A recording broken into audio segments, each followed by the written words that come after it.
Olá, pessoal! Mais uma vez hoje no Dia de Terapia nós teremos convidados para falar sobre aquele assunto que nós começamos na semana passada, o Dia da Luta Antimanicomial, dia 18 de maio. Para isso, hoje a gente precisa saber o que é a luta antimanicomial, essa palavra tão longa que muitas vezes dificulta para a gente ter um entendimento muito claro e preciso sobre ela. Também a gente vai ver algumas imagens sobre o nosso evento que tivemos na terça e na quarta-feira na Praça José Bonifácio, aonde foi dado um esclarecimento para o público sobre o trabalho do CAPS, sobre o dia 18 de maio, o que é essa luta antimanicomial, né? E foi muito bacana ter a comunidade envolvida nesse trabalho e poder conhecer onde procurar ajuda quando se fala em transtornos mentais. Então aqui eu estou com o Maurício, né? O Maurício Pessoa, o psicólogo do CAPS, e a Nájila Nasseri, também psicóloga do CAPS, que hoje vão estar conosco para falar justamente um pouquinho sobre esse dia.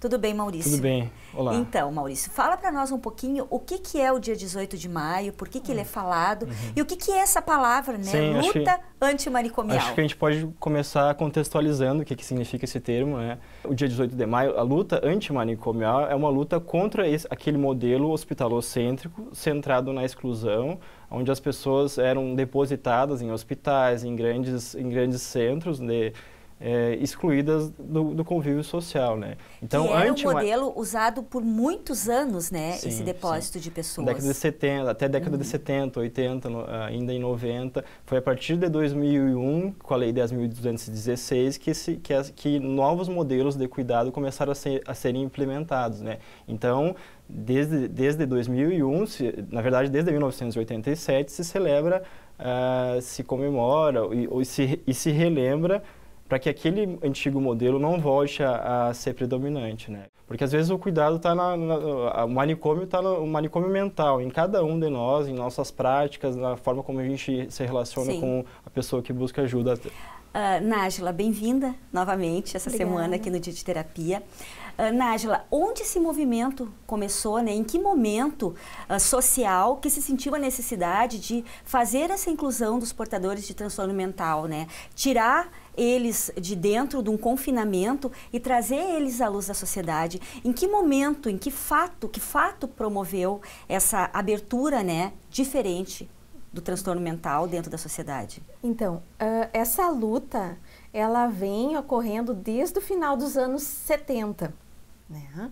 Então, assim, os profissionais da área da saúde no Brasil inteiro, inspirados pela reforma que já vinha ocorrendo nos Estados Unidos e na Europa, os profissionais aqui no Brasil também começaram a reparar um modelo desumano de tratamento.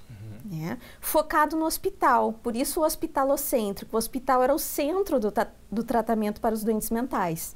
Então, como os próprios profissionais e os familiares de alguns internos verificaram que aquele tipo de tratamento não estava produzindo uma melhora, um prognóstico melhor para as pessoas que ficavam lá, decidiu então fazer conferências, reuniões de profissionais da saúde mental, até então que começaram a se unir, ir para as ruas, né? Então esse processo ele foi lento, ele não surgiu de repente. Sim. Ele foi vindo através de diálogos, né? Com a comunidade, com a sociedade, com as famílias, os profissionais, fazendo conferências de saúde.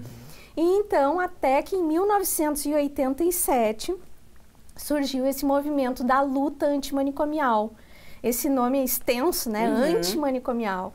Mas o que quer dizer isso? Luta é um manifesto, é uma manifestação. E antimanicomial significa um manifesto contra aquelas práticas de tratamento que eram realizadas nos manicômios e nos hospitais psiquiátricos, que não resultavam em socialização, que não resultavam em inclusão, que não resultavam, enfim, em autonomia, em independência, em melhora no quadro da pessoa. Sim, não visava a melhora, visava a exclusão, a segregação social, né? Exatamente. Aqui, até no Rio Grande do Sul, nós temos o São Pedro, né? Que por muitos anos foi um Centro de referência. É, o centro de referência, mas ao mesmo tempo foi um centro também de exclusão, né? Eu me recordo, assim, há uns 25, 26 anos atrás, eu tive a oportunidade de ir no São Pedro, né?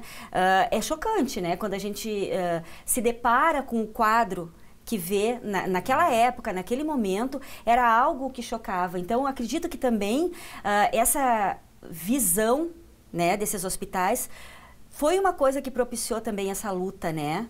Para poder também, acredito eu, comprometer as famílias. Porque esses pacientes, né, Maurício, eles têm famílias, né? Eles não são pessoas que surgiram do nada. Sim. E essas famílias têm que se comprometer com o tratamento, claro, né? A ideia de uma clínica ampliada, de uma clínica aberta, da saúde pública e de outros modelos de cuidado visa dar suporte para que as pessoas não caiam, não adoeçam tanto, não fiquem numa posição onde a família não consiga mais manejar a situação. Então, é importante que quando a família identifique que aquela pessoa está tendo um comportamento diferente, que ela começou a apresentar algumas dificuldades nos relacionamentos, ela procure uma orientação, procure ajuda. Existem formas que a pessoa consegue se estabilizar sem precisar de uma internação, às vezes, sem precisar ficar a vida toda excluída da sociedade. Qual é a importância, Nájila, da gente lembrar dessa data, dia 18 de maio? Nossa, é extremamente importante, né? Porque ela significa a possibilidade e a necessidade de nós podermos lidar com a diferença, com a alteridade, né? De podermos estar nos relacionando com pessoas diferentes às vezes de nós, porque nenhum de nós é igual realmente. Sim. Né? Mas que a gente saiba respeitar a diferença, que a gente saiba se relacionar com isso, que a gente possa amenizar e ver que tem coisas que o outro tem que eu tenho também. Sim. Então, tem semelhanças e diferenças em cada um de nós, e esse reconhecimento é importante. Nájila, e qual é o papel, agora bem pontual, qual o papel da família nessa desmanicomialização? Esta é a maior luta também, né, Lise? Porque a família é bastante resistente, né, muitas vezes em recebê-lo de volta. Nesse processo de desinstitucionalização, muitas pessoas que estavam nos hospitais psiquiátricos por anos tiveram que então retornar aos seus familiares. E o que ocorreu é que muitos deles não queriam mais, né, por não saber lidar com eles, por não saber, enfim, né, como conviver. Então, esse processo aí é muito importante, mas o CAPS tem feito um trabalho aqui em Cachoeira bem bacana, né, com os familiares, de poder então estar escutando eles, de, além de escutar também, informar sobre o manejo, né, de como manejar nos momentos de crise, de como, enfim, oferecer uma escuta, um acolhimento a eles no momento da crise. Tudo isso a gente vem fazendo também. Sim. Aqui no CAPS Cachoeira do Sul, junto com a família.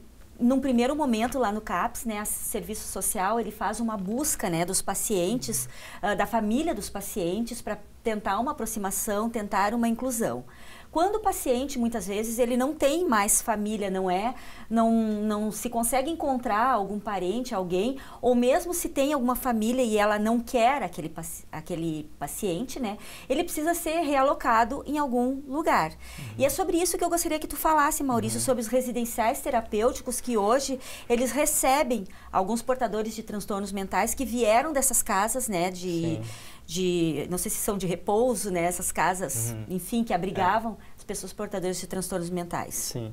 Essas casas não diferem muito do que eram os antigos manicômios, né? As práticas de exclusão e desumanas onde essas pessoas se encontravam eram muito semelhantes, né?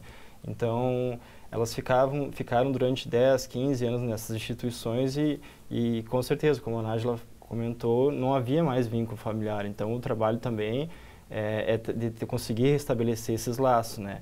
Para isso, desde 2001 foi criado, então, os serviços residenciais terapêuticos, que são casas, não tem mais a ideia de depósito como era antigamente, onde as pessoas vivem inseridas necessariamente dentro de um contexto social.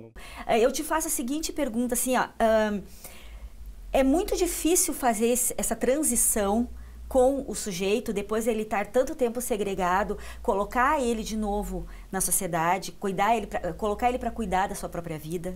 Bastante, porque está relacionada com a identidade deles como sujeito, né? A nossa identidade, ela é constituída também culturalmente.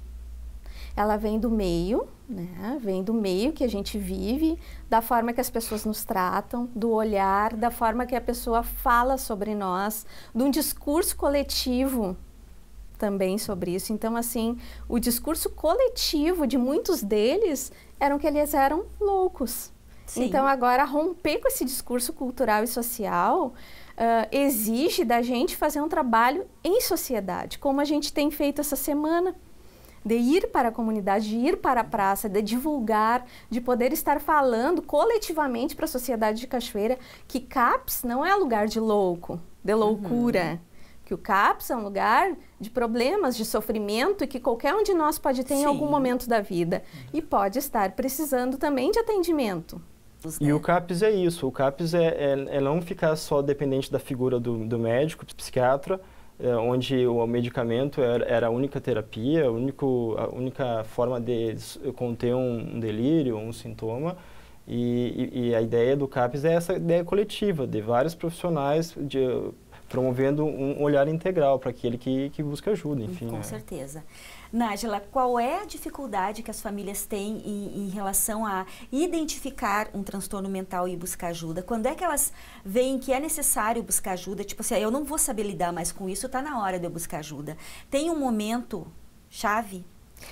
Eu tenho visto assim, que o paciente, a pessoa que vem buscar o tratamento no CAPS, ela, na verdade, é o bode expiatório da família. O que seria isso? Na verdade, ele vem buscar o tratamento porque alguém da família indicou e acha que é necessário, mas toda a família está adoecida. Exatamente. É o paciente identificado, Exato. Né? Então, assim, esse paciente, ele vem, mas a gente começa a escutá-lo e começa a perceber que a família como um todo está disfuncional. Só que precisa culpabilizar alguém. Alguém precisa ir a tratamento. Sim. E geralmente é esse alguém que vem até nós, né? Ou o que acontece muitas vezes também são pessoas que se colocam na posição de extremamente fortes na família. Mas por dentro elas não se sentem assim. Elas estão frágeis, bem frágeis. Mas elas não podem demonstrar a fragilidade. Então elas têm que ser fortes o tempo inteiro para todos. Nájila, o que tu gostaria de deixar para os nossos telespectadores aqui a respeito do dia 18, a respeito do CAPS, né? O que tu gostaria de deixar como mensagem para nós? A questão da tolerância, né?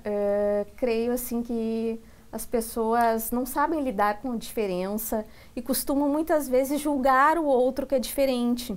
Então, assim, um apelo também para a comunidade é saber escutar, acolher. Às vezes o que o seu familiar está precisando é de uma escuta, de um olhar, né, de uma atenção focada. Não só de medicação. Muitos chegam no CAPS em função disso, né? Procurando uma medicação. A medicação não vai resolver conflitos. A medicação ameniza alguns deles para te dar um up, para sair de casa, trabalhar, fazer o que tu precisa. Mas a resolução dos conflitos vem com a escuta, com a fala dos teus problemas, de um acolhimento, né? Essas questões ajudam a pessoa a sair da condição que está. Então, assim, prestem atenção no seu familiar, ofereçam essa escuta, digam, eu vou junto contigo lá no CAPS, vamos lá. Incentivem a procurar ajuda, né? Incentivem, exatamente. Eu acho que o que tu acha mais importante nesse 18 de maio, Maurício? Eu acho importante a gente não associar o 18 de maio somente com a loucura e com a doença, né? A gente tem que também reforçar a ideia de que as pessoas possam cuidar da sua saúde mental sem estar adoecidas. Isso é importante, tu poder tirar esse rótulo, esse estereótipo, quem procura ajuda, ou psicólogo, ou um psiquiatra, é porque está com algum problema, está com depressão.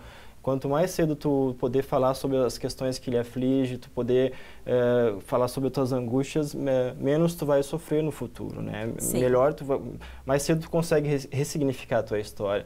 Então, a mensagem que eu deixo é essa, e principalmente que a gente consiga conviver com as diferenças, mas o preconceito ainda está presente, muito. Com certeza, né? O preconceito não é só com transtorno mental, é com várias situações sociais que a gente tem, né? Mas já é são doenças extremamente fragilizantes, né? E ainda tu associa o preconceito, é bem complicado mesmo. Então, hoje o Dia de Terapia fica por aqui, né? Com os meus colegas aqui que muito auxiliaram. Eu tenho certeza que o pessoal de casa hoje, quando nós falarmos em luta antimanicomial, vão poder entender que essa palavra é grande, mas ela tem que ser grande do tamanho da significação dela, né? Então, pessoal, até a próxima semana, né? Com mais um Dia de Terapia. Obrigada. Obrigada. Até a próxima. Até.